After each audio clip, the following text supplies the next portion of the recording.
Well, welcome in. People are rolling in.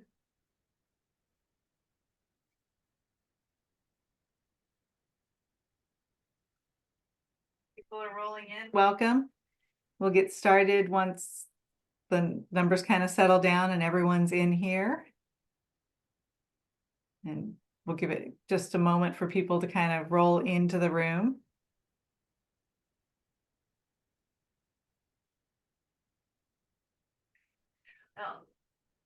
As you're rolling in, feel free to pull up the chat and introduce yourselves and tell us where you're at. And any questions that you might have, feel free to throw into the Q&A.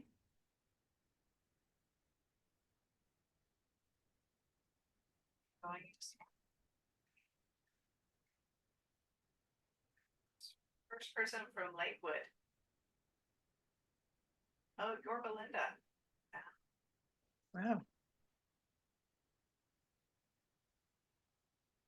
Davis, this will really hit for you in Davis. Got people from all over coming in. Well, we're glad to have you here. We're gonna get going here in just a second. So just some basic housekeeping to get us started. Those of you who are rolling in, we are going to use the chat function in here to talk to each other during it. There is often a lot of wisdom in the room here. If you have questions, if you have ideas, if you're looking for a resource, if you have questions for us on the talk, we'll collect them in the Q&A function. So if you can go into Q&A and put in questions, we'll gather them for at the end, and then we'll have time at the end to answer some of those. But use the Q&A for those type of things, the chat to talk to each other, and we won't be really using the raised hand function because it gets messy when you have a lot of people in the room and everyone tries to talk. This is also, it's being recorded, and it will be sent out with a link in an email in a couple of days. You can find this and all of the other Naturehoods on our YouTube channel. And you can just Google CNPS YouTube, but there'll be a direct link on this, and there'll be some resources on fall gardens. So we appreciate you being here. We appreciate you coming in to listen to us talk about what to expect in a fall garden. Well, I'm Anne Marie. I'm the CNPS Stewardship and Horticulture Manager. I work on most things in the built environment, and I'm usually coming out of Cazadero, California, a small town in the coastal redwoods up above San Francisco, a couple of hours. And let Barb introduce herself from our staff as well. Hi, everyone. Wow, so many folks here tonight. This is great. My name is Barbara Lazan, and I am the membership manager. So I may have talked to some of you or emailed with some of you in the past. We have 13,000 members, so I'm sure some of you are here tonight. Good to have everybody on. And yeah, from across the whole state, it looks like, actually. I'm here in Sacramento, which is where our headquarters is, but I'm seeing people from the top to the bottom of the state and out of state. I think I saw somebody from Puerto Rico, which, Oh my goodness. amazing. So we're gonna talk a little bit about membership at the very end, because we have a special membership deal for those of you on tonight. If you're not yet a member and you want to join, we have a deal for you. So at the very end, we'll talk a little bit about that. And if you want to join tonight, you can do so. All right, I'll hand it back over. Great. Well, our speaker tonight is Patricia Carpenter. I met her through our Garden Ambassador program, where she was kind enough to be kind of a hyper-local garden guide. We're helping people with questions and ideas about their gardens, and she runs this amazing garden ramble up in Davis.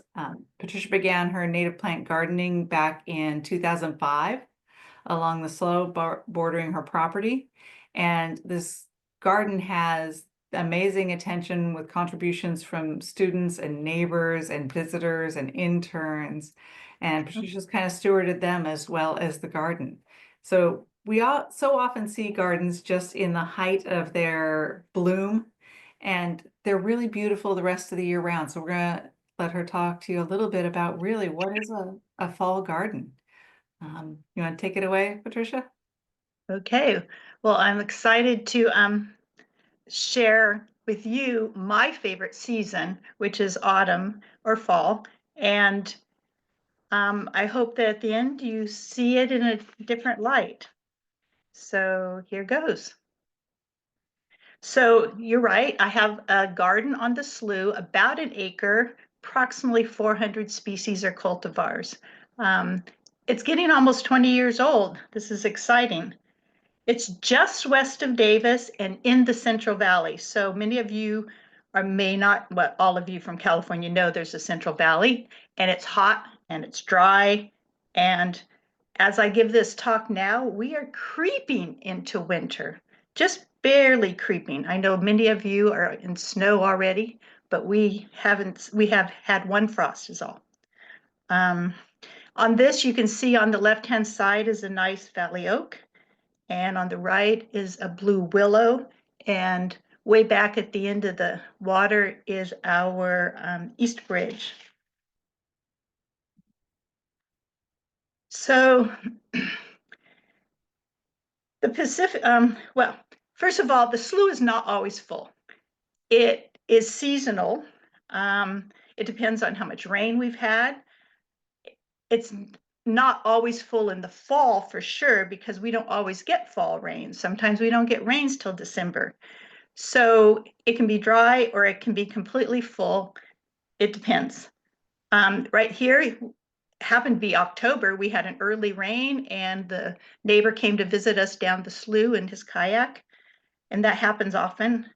It used to be that it was always full in the summer because the farmers around us would have crops that had tailwater and it would come into the slough in the summer. And we used to go up and down the kayaks all the time. But things have changed because people are conserving water and less water goes into the slough. So we almost never have summer water the last few years. Pacific Horticulture asked Pat and I. Pat is a collaborator who took care of my garden for 5 years while I was in New Zealand. And she and I were asked to write a series of articles about the garden on the slough. Well, we think there's 5 seasons, so we asked them if we could write 5 articles about the garden on the slough. Early spring and late spring are completely different for us. Early spring is still very wet, green, cold, rainy. But by the time we get to late spring in April and May, it's hot, it's starting to get dry, and that's when the explosion of color and flowers comes. We have a long summer. Somebody looked at this and said, but Patricia, October's summer too. Well, at least half of it, I agree. But, and then we have a very short winter, December and January. The articles we wrote started in winter, the first of the series, and ended in fall, again, my favorite season. As a garden ambassador, I have a profile through the California Native Plant Society, and you can find these articles, you can find maps of the garden, you can find all sorts of things. Onward. So let's start. This is loosely based on the fall article for the Pacific Horticulture magazine. It took me a while to embrace fall for California natives. I love, Western fall. I love the mountain fall. But in California's Central Valley, we don't always have a lot of color, partly because we have very alkali soil and we have wells, which makes it even worse by the end of summer. You can go to Sacramento. It's a completely different place. They have all these plants that have lots of color that don't really color up here.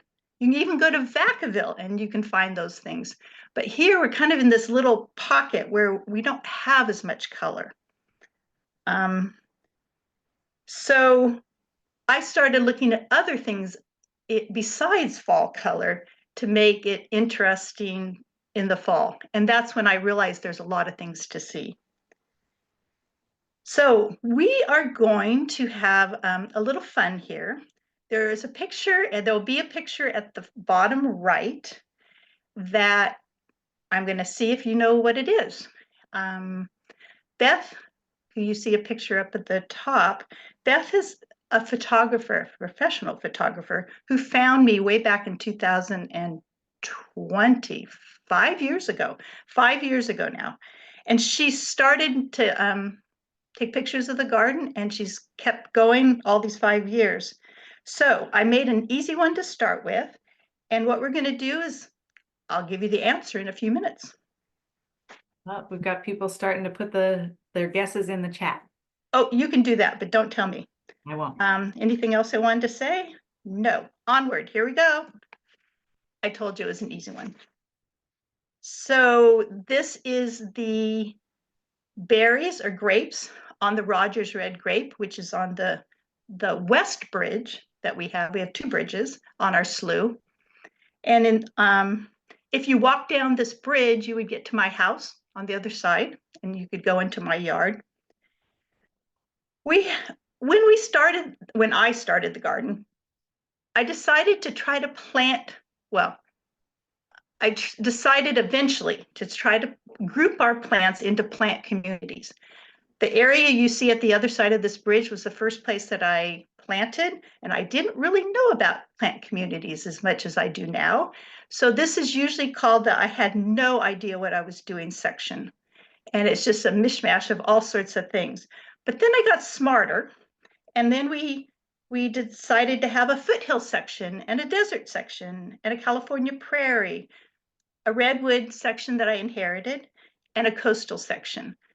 So the slough I consider the riparian section. So we have quite a few plant communities, and if it's a loose, grouping, because am I really a coastal climate? Am I really a desert climate?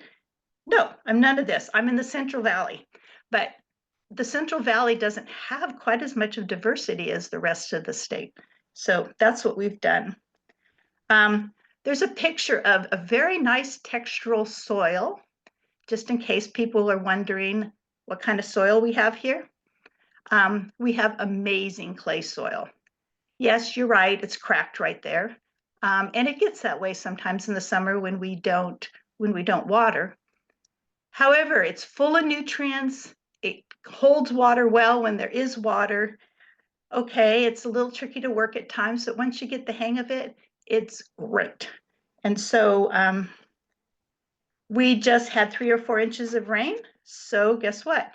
The cracks are starting to leave. So if I walk across this west bridge to where my house is, and I look back, we have the redwoods that we inherited. And yeah, you should not be planting redwoods in the Central Valley, but a lot were planted. And when I actually took this area over, I think these redwoods were probably 6 to 8 feet tall. They weren't very big at all. But reality, we do not have redwood soil, which is more acidic usually. We don't have the climate. We don't have the fog as much, coastal fog anyway. So the redwoods are difficult. I've embraced them sort of, but I can't get rid of them. So we have redwoods. If we look to the left, all along that whole bank over there to the left is our coastal community, plant community. Oh, and the riparian. That bridge is probably 6 feet tall. I know I can walk under it easily, maybe 8 feet. We can get so much rain in that slough that we cannot walk across that bridge. Completely covered the walkway. I know, a wow, huh? Anything else? Coastal fog? Nope.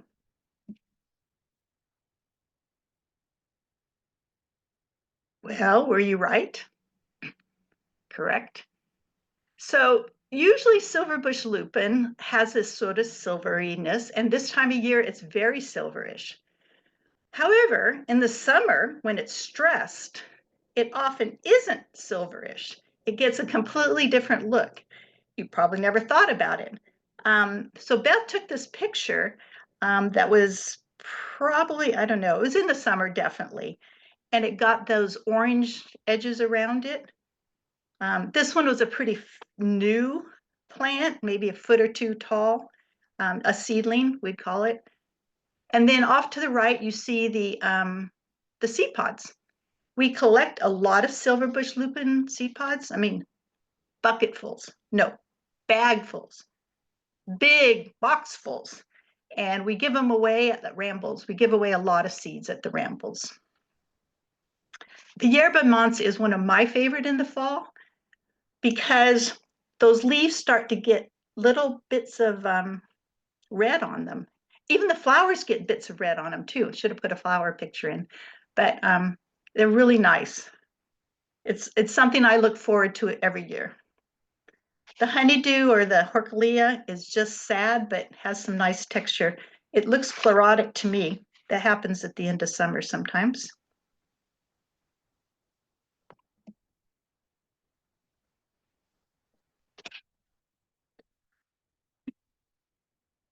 So the valley oak, I have said that there's a plant community called under oaks. And so we often wonder what can actually grow under all those leaves and emerge on their own. And amazingly, there are quite a few things. I love Beth's pictures of 2 different years of valley oak texture and colors. Okay, ready?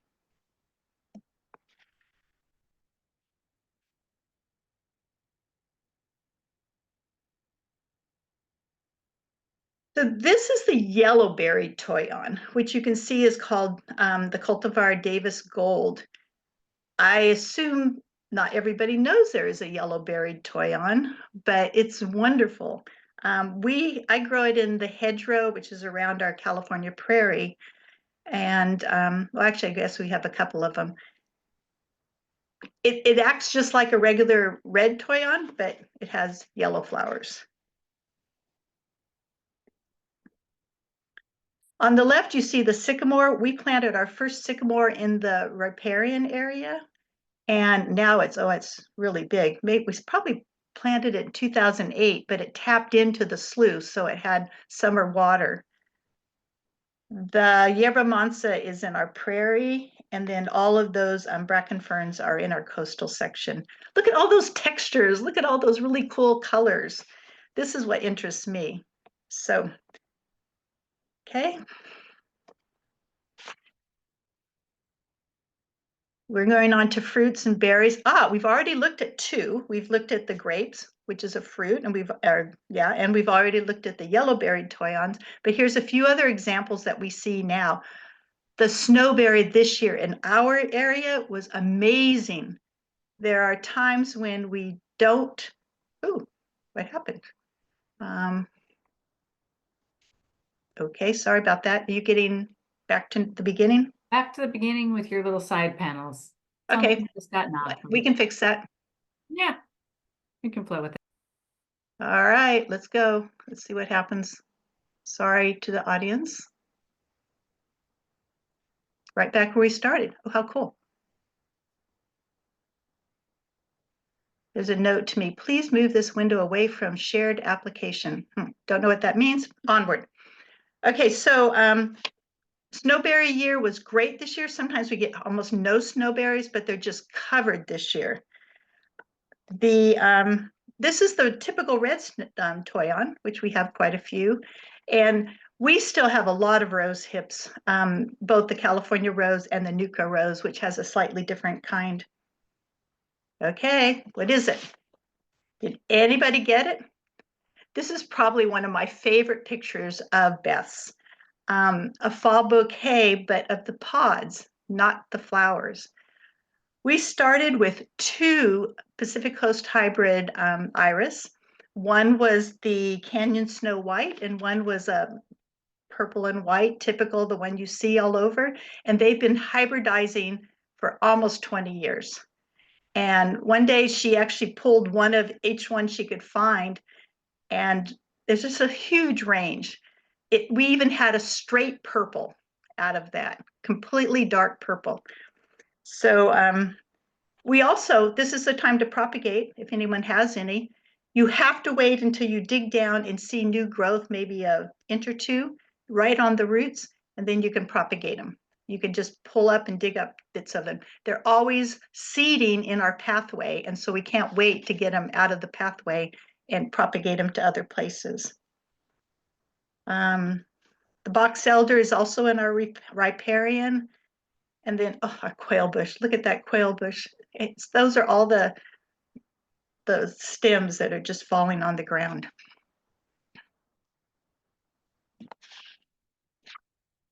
Beth has, I'm trying to stay on topic here, but Beth has given me a chance to see coolness in other things. Do you know a pile of tools can be cool? A composting toilet can be cool. The composting toilet is very helpful when we have our rambles. Okay, here we go. This one's a tough one.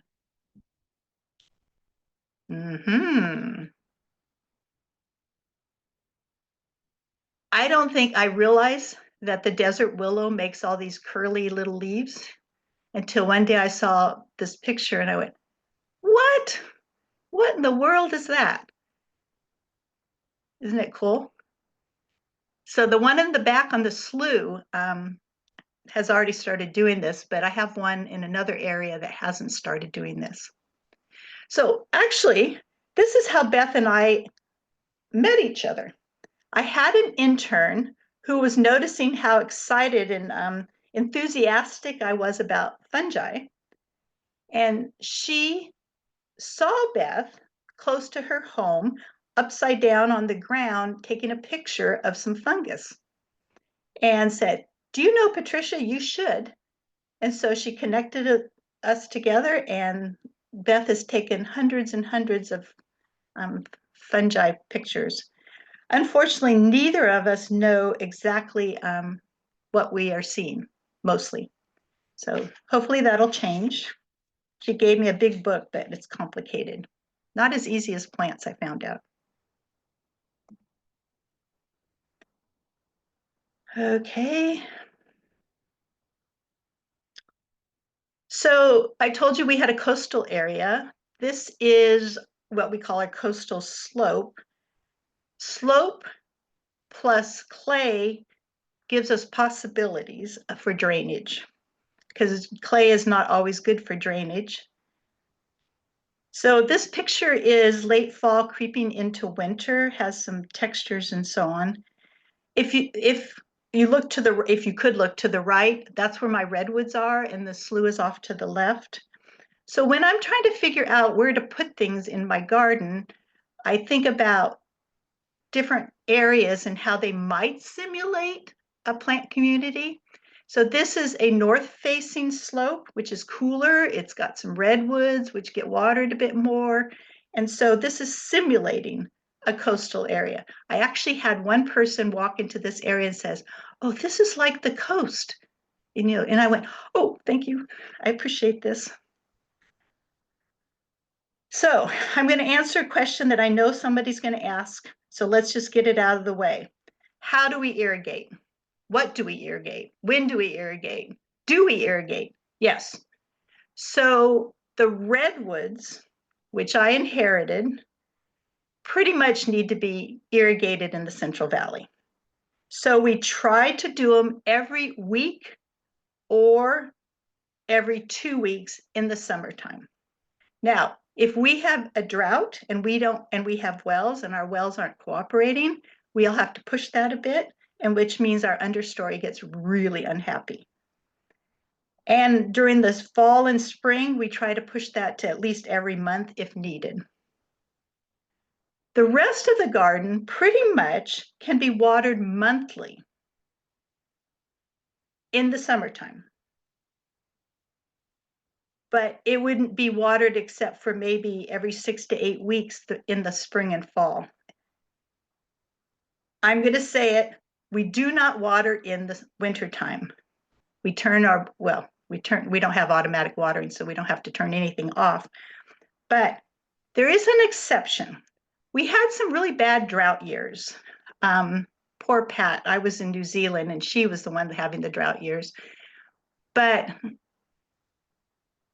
we found that if you don't get any water in the wintertime, and you just keep waiting and saying, oh, it's going to rain, and you keep waiting and say, oh, it's going to rain, then you get all the way to late spring and decide you want to start watering to make up for all the water that we didn't have, we got into a lot of troubles. So we now kind of think about how much water should we have at the end of December? Oh, maybe we should give it a little bit of water and kind of mimic what nature does.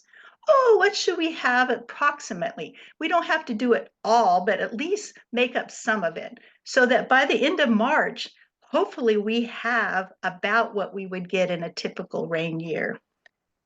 So that's what we do now, and it's helped us a lot because there's a lot of problems that can happen if you don't do that, and we had them.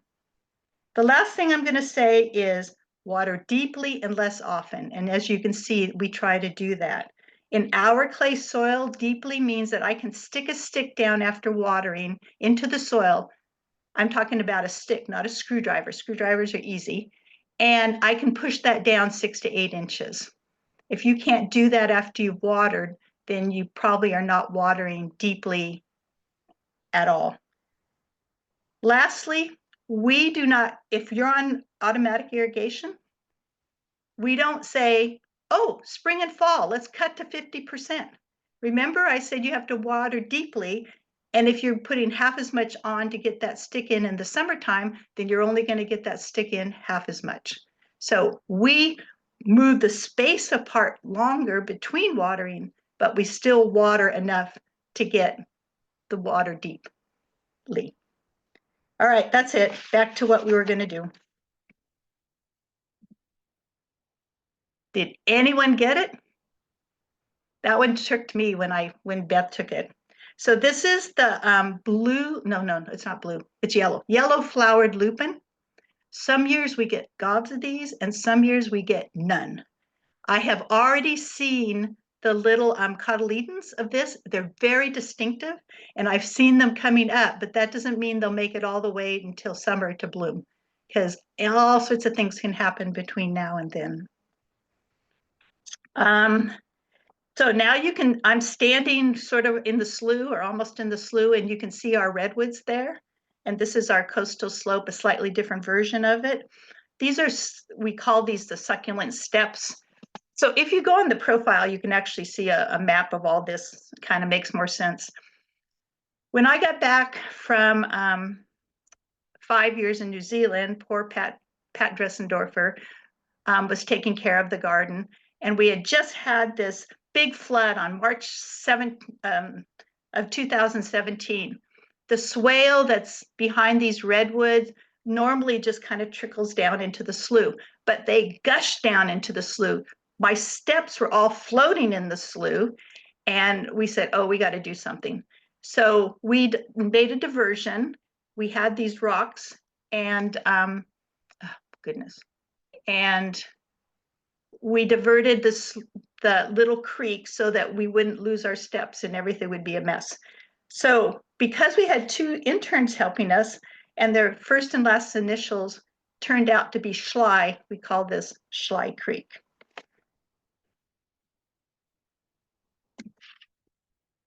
I would usually say, any questions? But nope, can't ask that. Okay, staying on topic, textures. So pods. Pods protect the seeds, and sometimes when we take pictures, there's still seeds in the pods, and sometimes there are no seeds in the pods. If the pods are still green, they can still photosynthesize and help the seeds mature. Anything else? Oh, turpentine bush. I love turpentine bush. Turpentine bush is in our desert section, and after the yellow flowers go away, you get these little stars. I look forward to turpentine bush. And I assume most of you know there are 2 different kinds of Matilaha poppies. We have both of them. Okay. So some of you might have thought that was a seed pod, but this is actually a bird's nest fungi, which we have a lot of. So more seed pods. On the left are the Indian mallow or butyllons, and that flower, it's not open. And then we also grow the double claw, which has little pink flowers. And the immature pods are cute, and then the big ones are kind of nasty, and they get stuck on your feet if you're not careful. My understanding is that the animals would step on them and help release the seeds. Oops, 2 pages. Last pods. I like pods. So anything I want to say about these? Oh, the Louisia, the flax, those seeds are in there still, whereas the self-heal, they're not. They've already, oh, there might be some in there still, maybe. And the corn husk, we have a, I swear it must be at least 50-year-old black walnut. I'm sure many of you have heard that you can't plant under a black walnut, but that is not true because we have a gorgeous, unfortunately, non-native garden because the black walnut spans the native and the non-native garden. It's so huge, but we have a gorgeous garden under there. Okay, this one coming.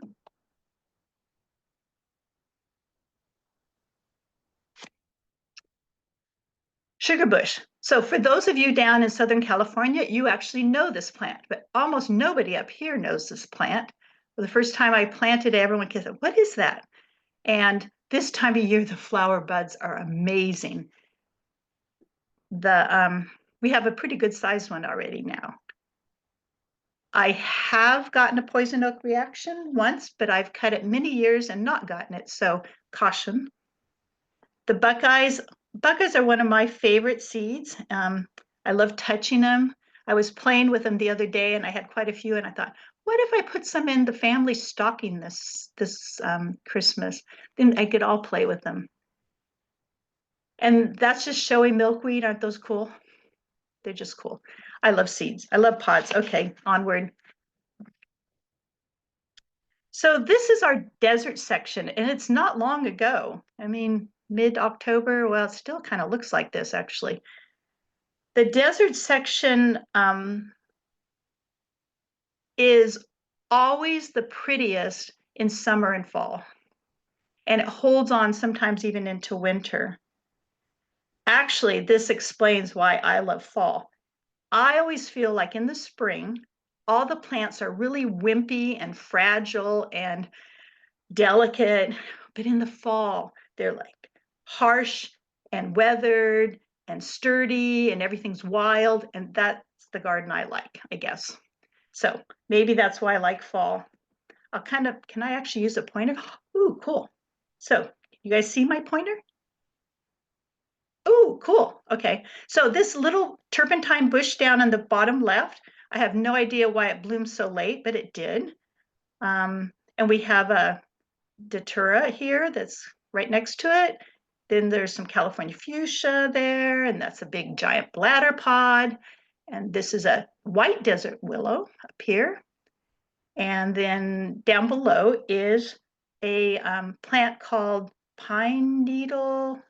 I think we're getting, next slide. Oh, good. Pine needle milkweed. And then there's there's a little bit of grass there too. Blue grama. So there's a lot of other things in here, but that kind of gives you an idea of what's here. So that's the pine needle milkweed. It grows in the desert. It's always evergreen. It's always pretty, and it blooms a lot. Doesn't make a lot of seeds in our yard, but so it's up and going a lot earlier than a lot of the milkweeds that all die to the ground. Beth found this hairy fruited hibiscus that already had been chomped, and it had chomped out a part of it. You can even see the little bits of chomping in the green. And look at what the inside looks like. It's a view that we've not ever seen. We usually look down inside of it. We get a lot of seeds of this plant, and we get a lot of little seedlings sometimes too. I gave a lot away at the last ramble as well. And telegraph weed is just kind of cool. I don't know why. Okay, do you know what it is? This is a plant everybody needs. I know it's a little poisonous. Be careful if you have animals and so on, but Every one of these pictures is the datura. Every single one. Seed pod, seeds, opening flowers, buds. Isn't this cool? I hope everyone's shaking their head yes. Or otherwise you're saying Patricia is very strange. We're in the desert still, and some of this is still blooming in the desert. The fairy dusters do incredibly well here. Incredibly. They usually grow in the desert. The pink fairy duster makes the coolest pods ever. You see those? Like little eyeglasses. The red fairy duster doesn't make as cool a pods, but look how amazing those flowers are. And the bladder pod, well, like I said, December 5th, today, this is all, yeah, they're all blooming. Yep. And I'll give you a hint, that's another desert plant down there. All the people that live in Southern California are probably doing great on this. So that's an Apache plume. And it looks like little rose flowers, as you can see, and makes the most fun plumes. Everybody wants this plant. It runs. So a plant that runs means that we can chop off pieces and give it to them and keep it somewhat under control, because it can get a little bit out of control. My favorite, oh, we're on grasses, rushes, and sedges. My favorite by far grass is the purple 3-on grass. But Pat's favorite is the side oats grandma. And one of the reasons she says that the purple 3-on gets all over animals and people because the seed pods and so on just get all over and they get kind of stickery. But I love it. Look at, you can even, Beth got a picture of the purple. I thought it was great. The San Diego sedge, which is on the right, is usually in the riparian area here that we put it.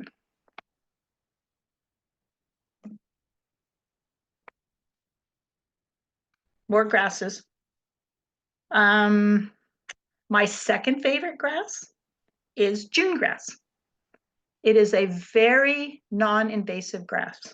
As a matter of fact, we almost can't get it to grow well enough here, which is good sometimes. And my third favorite is the alkali grass. I don't know why, it's super simple, it's super easy. It'll take wet, it'll take dry, it'll take anything. The flat-bladed rush. I'm sure most gardeners by now have heard the little, I don't know, ditty, I guess. Rushes are round, sedges have edges. But this is a rush. And this rush actually is, has edges. I have always called it the iris leafed rush. I'm assuming you can't see anything right now? Nope. I only have a blank screen. Please help. We can see We your, can see it. yeah, we see the flat-bladed brush, Oh, you see it all. I yeah. have a blank screen. What do I do? Oh no. I don't know. Any ideas, anyone? I'm afraid to do anything. Okay, well, Let's see. There's always the possibility of just stopping share and restarting too. I know. Bummer. You know. If I press escape, it might all go away. It's start- Well, last time it always came back. So for those of you listening, we live in the country and everything is always iffy here, as you know. Okay, I'm going to hit escape. I apologize. What happens? Nothing. Oh no. Well, what if you start off with a reshare? Let me try something. Yes. Do you see anything? Still just the three of us. You still see the grasses? No, just Nope. you, me, and Barb here. I'm sorry. You, me, and Barb. That's it. Oh, that's all? Now what do I do? Try a reshare. Reshare. I can't do anything. My screen is blank. Oh my. Oh. Yep. Well, what if I share and Keep going. and then I'll just tell you which slide we're on. Perfect. Okay, Wait, so we need to be on page 26, fall cleanup. okay. We are going to go with, We had a backup, everyone. We knew that could happen. we live rurally, we know how this happens. Okay. Yeah, So yeah. we're going to go with fall cleanup. Here we go. Okay, fall cleanup. So I did want to give you a few topics from fall cleanup. Oh, first, our wonderful king snake. That's yeah, we could have done a lot of fauna pictures too, but we have a lot, but the king snake is one of our favorites. So when we see him, we're really fall cleanup. We collect seeds, we cut back, we prune, we stomp, and we make piles of aggressive things. So our goal is to not take things out of the garden as much as possible. So we have logs and all sorts of things. But I'm going to get to stomping in a couple slides. But the piles of aggressive plants. You see a picture of my blue oak with a lot of purple needlegrass around it. That's what I came back to after spending some time away. And I knew that if I just pulled all that out and chopped it up and threw it on the ground, that would be a problem. So I started making these piles, meaning that the grass on the top couldn't get to the soil, so it couldn't grow. And the stuff on the bottom just kind of got, wiped out, and it wouldn't grow either. And eventually it just kind of decomposed right there and made bare dirt that was working great. So the kinds of things we do this on are purple needlegrass, melica grass, yarrow. We have a big patch of white yarrow. There's quite a few things that we've done this on. On the bottom, can you see that little picture of one of the last piles? My intern Ryan got really artsy and was making it in radial. I mean, she was having a good old time. But these work really well. I can show you in the prairie where we have all these things. How do we know what to do in the fall? I finally found two really nice books. There they are up there, Care and Maintenance of Southern California Native Gardens. Now, this book was given to me a long time ago, and yet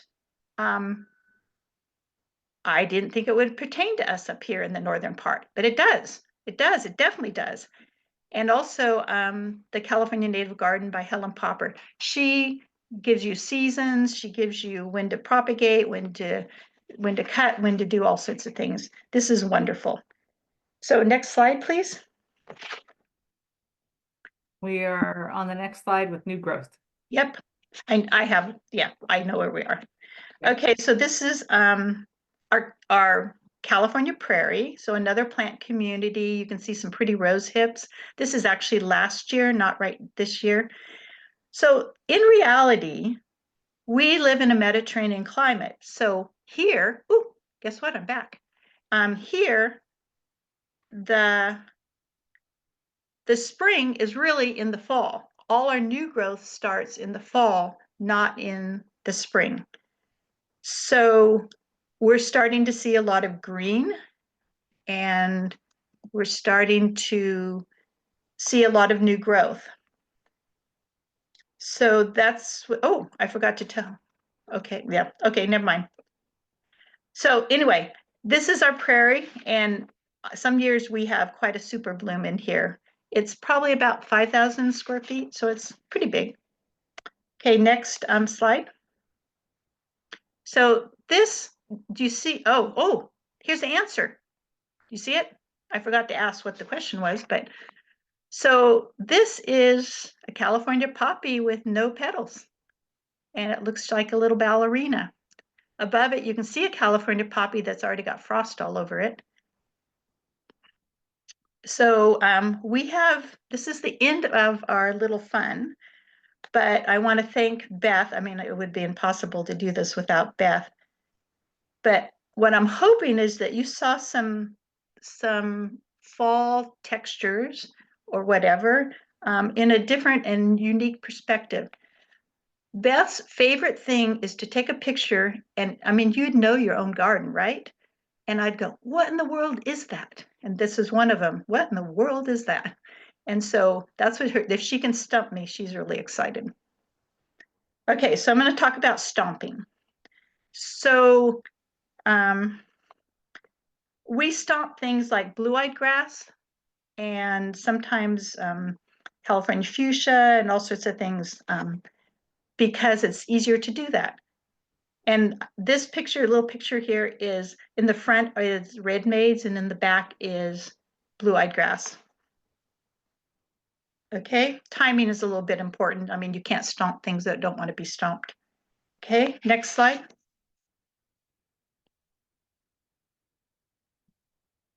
So fall planting, and I say almost because I walk around all fall and look at things, but we don't really start planting in December or January because in the fall I'm making plans, I'm trying to find plants, I'm trying to figure out what to do. So my walks are actually thinking of things, what needs to go where and so on. Back when we started in 2005, we didn't have Calscape and Calflora, or if we did, I certainly didn't get my act together and know about it. And so I had a huge stack of books that I used to look at things, one being the book on the right, which I found to be what I would recommend a beginner book. Mine is well worn. And the problem when I'm looking up resources or looking about plants is California natives are very diverse, which means you could just look up one plant, let's say coffeeberry, and I'll bet you that you would find sizes ranging from, 8 feet tall to 10 to wide to whatever. Sure, there's cultivars, but if you do even if you just do straight species. And so it was very confusing as a designer of a garden to try to figure out where to put things sometimes. Pat's solution is if it gets too far close to the pathway to move the pathway, but that was pretty horrifying to me as a designer. So I do look at a lot of sources and I try to see if anything agrees with each other, and often they do not, unfortunately. So next slide, please. The question I often get, Patricia, where do you get these things? So seeds, plants, geophytes. Geophytes are just bulbs, corms, rhizomes, tuberous roots, things like that. We have a lot in our garden, and people say, but where do you find native ones? So there's a lot of places. I made a quick little list here. We're lucky to be by the Arboretum, and Miraday Mobile Nursery comes to our rambles, but there's a lot of seeds and places that we can get. Things are out there. Pests, I'm just going to touch on them. In order to get plants to grow, we have to deal with pests. And we have probably every single pest you can have, except deer. I grew up with deer, but we don't have deer here in the Central Valley so far. Sticks and flags are very useful. We talk to interns, and I talk to each other with sticks and flags. If somebody sees a stick or flag, they know that it means something. Sticks that are tall enough, like maybe 18, 24 inches, I accidentally found out that keeps turkeys away. And at first I knew that kept turkeys, but now I know it's because they don't want things by their wattle. So they'll dig up to like a new little tiny plant, but they won't dig up the plant, which is nice. So if you have 20 turkeys, there's a lot better chance that you can get your plants to grow. Next slide. The last topic is the verge experiment, and I'm going to, okay, the verge experiment. So out in front of my house, not on the slough, is a bike path, and I started an experiment to see how little water I could use out there, because we don't have water out there. So this article is in our profile, so you could go and read it. I need to update it because it's only 5 years old, and we're now at 7 years. But what it is a lesson in how to establish plants. And because I can't just take a hose out there, you can see my watering system is 9 gallons of water in a wheelbarrow, which gives me a lot of exercise. And we water to establish. And then once a plant is established, we don't water. So 1 year for perennials, and it's the summer that we have to add the water to, not this, the rest of the year we're fine. Small shrubs, it takes a year or two, and trees and large shrubs take 2 to 3 years. So for 3 summers, I add water. And we try to water deeply and less often, like I said. So last summer, and we had a brutal summer here in the Central Valley, we watered 4 times. And some of the plants, we had 19 establishing plants. Some of them were first year, some second, some third. So we would water anywhere from 4 to 9 gallons when we watered a plant. And we watered at the end of May, the 1st of July, the middle of August, and late September. So approximately every 6 weeks. But we watered them deeply and they got through the summer. And that's our goal. Next slide. So we're going to end on a few pictures. Hopefully you see a picture of the Verge bike path that's flooded. Is that true? Anybody talking to me? That No. is, that's the Thank you. October 2021. If we were all on the same page, I actually have pictures on my screen, but they're frozen. So, okay, good. So we're just going to do some eye candy for the first bit. So we started the Verge experiment on the bike path in 2018. But this is a picture of a flood of 2020. The almond orchard flooded into this. It didn't crest this time, but it almost crested in a later year. Okay, so next slide. Now we're walking across the bike path to the other side. Again, the same flood. Not as much happens over there. There's the road. And if you cross that road, you get to my house. That tall tree right there is a desert willow. And that desert willow was planted in January of 2018, a little seedling that I dug out of the slough. And so this is like almost 4 years later. It's a decent sized tree and it's a showstopper. People stop and take pictures. There's also a coffee berry and an amazing sugar bush that's behind it that I planted all 3 in 2018. That's the first thing I did. Next picture. So during 2020, during the lockdown, my thought was start digging. So I moved from in front of my house to in front of the neighbor's house with permission, although this is owned by the county, so he didn't really have to give me permission. But they helped me dig out all the weeds and we started planting. We were going to plant more natives, but instead we planted drought tolerant from around the world. Some natives, California natives. So this is 2 years later in the fall, and I'm looking west instead of east like the other slide. And it took 2 years, but look, a lot of growth in 2 years. It was amazing, actually. People just kept saying, what? Remember, I'm watering with jugs. Okay, next slide. This is a year later. This is still the plants around the world. But this picture was taken by Saxon Holt, who is an idol. I've known about him for years, but he came and took a picture of my garden. And the reason is I had won an award from Pacific Horticulture called the Design Futurist Award. And so he came and took pictures. So this is a year later from the one before, but still the drought tolerant around the world. Next picture. These are all natives now.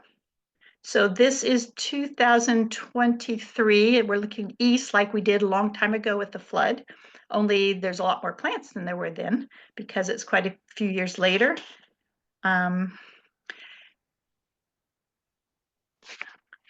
Anybody can visit this garden. If you walk to the end of the bike path is County Road 97 in Davis, and you can park there and walk up and down here, and people do all the time. So next slide. So this is this year. before cleanup. We haven't cleaned up yet. You can see that. Look, see, we live in the country. There's our tractor over there. This is also the native section looking east, and it's overgrown right now. As a matter of fact, I had so many silverbush lupin out there that I had to chop some out. Oh no, sorry, but they were crowding out everything.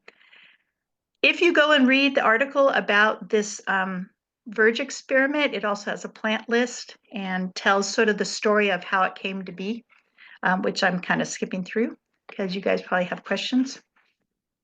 Last slide. Oh no, second to last slide. So this is a well-used bike path. This is this year with the fog, but this is looking the opposite direction, looking west. I was thinking, oh gosh, how many feet do we have out there? I'm going to think 200, 300 feet. I don't know, can't remember. I should know. But people are really nice. They often yell out, thank you, and we really enjoy this section and so on. So it's nice. And the last picture, last slide. So there's a Fremontodendron in here and some patchy plume in the front left and that big desert willow, California buckwheat. The next ramble, oh, well, you might like to see this in the spring. I purposely did not put spring pictures in here. The next winter ramble is January 19th, but we'll have an early spring ramble mid to late March. So if you're interested, I think they're going to add a link so that you guys can know how to get to those. So now we're at the end of autumn and the end of my talk. And I really thank you for joining us. And I apologize about the glitches, but it happens. I can't see anything, but you guys can talk to me. I'm gonna share a different piece real quick while we take a couple of questions, because part of having Barb here has been that we are, she put in and got, for anybody who isn't a member, the one time a year we are offering a membership piece along with it. We want to make sure everybody sees this, and it'll go out with the end bit. You know, we do this free every month, and hopefully you'll forgive us the intrusion, but let's take I'll leave that up. We'll do a couple of questions and then give Barb just a moment to talk about membership. Do you have clay soil throughout your garden? Yes. That's a lot to work with. We have clay soil. Oh, no. There's one place on the verge experiment. Since that's the side of the road, sometimes I dig down and I just get road base and rocks. And then pockets of clay. A true urban piece on the edge of it. We have a couple of people who said could you talk more about stomping? Okay, I'm going to give you a very quick how this came to be. So we put in a bunch of blue-eyed grass in our California prairie. And then it grew and it bloomed and it was gorgeous. And then at the end of the season, fall cleanup, Pat and I looked at each other and said, now what do we do? So we went out there and we chopped all the blue-eyed grass down to the ground, which was a lot of work. And so we thought, there's got to be an easier way. So the next year, we decided to just let the blue-eyed grass grow and not do anything. Hey, nature doesn't do anything. Who comes in and chops everything down? Bad idea. It turns out the blue-eyed grass, all the little old stuff sticks up and all the new stuff comes up in the middle of it and it looks really bad. So we looked at each other and said, okay, got to be a better way. Stomp. All of a sudden we realize, you know, in nature, something's stomping all that stuff down. Elk, deer, who knows what. So the next year we stomped. Oh my gosh, that worked great. We just stomped it to the ground. The new grass came up, all that got mulched. It worked. So then we started saying, what else can we stomp? And so we stomped more stuff. It doesn't always work, but a lot of stuff works.